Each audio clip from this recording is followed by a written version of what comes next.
Hello students, welcome back. आइए हम question number 2 देखते हैं एमसीक्यू का।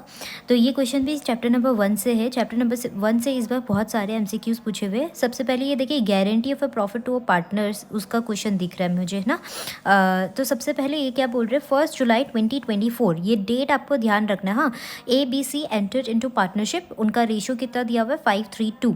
C was guarantee that his share of profit will not be less than 60,000 per annum, ये पूरे साल का दिया हुआ है। Deficiency if any will be बॉन्ड by A and B equally, कोई भी डेफिशिएंसी होता है तो A and B इक्वली बॉन्ड करेंगे।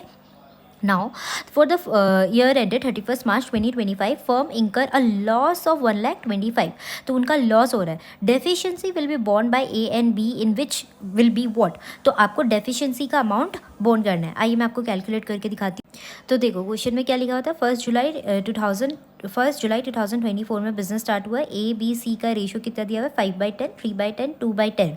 नाउ आपका क्वेश्चन में क्या बताया था कि 1,25,000 का उनका लॉस हुआ है, तो वो मैंने क्या किया, सबसे पहले 1,25,000 को 532 में ABC में बांट दिया है ना। तो C का कितना शेयर आ रहा है, 25,000 लॉस आ रहा है, राइट। लेकिन C को गारंटी मिला है कि उसको 60,000 पर ईयर प्रॉफिट मिलेगा ना। सबसे पहले आपको क्या करना है, ये 60,000 पूरा एनुअली था ना, 60,000 पर एनम था। तो हमें देखना है कि जुलाई से मार्च तक 9 मंथ्स होता है, तो आपको 9 मंथ्स के हिसाब से उनका प्रॉफिट निकाल लेना है कि C को कितना गारंटी के हिसाब से मिलना चाहिए। तो आप ये 3 से काट के आपका आ जाएगा 45,000 उसका गारंटी का अमाउंट है। नाउ आप देखो, पहले उसका शेयर कितना है लॉस का, 25,000 है ना। माइनस 25,000 से जीरो में आने के लिए आपको पहले प्लस 25,000 करना पड़ेगा। देन 25,000 प्लस से 45,000 प्लस पे जाने के लिए दोनों को प्लस कर दो, आपका अमाउंट कितना आता है, 70,000। विच मीन्स कि C को 70,000 आप कंट्रीब्यूट करोगे तब जाके उसको गारंटी अमाउंट ऑफ 45,000 मिलता है।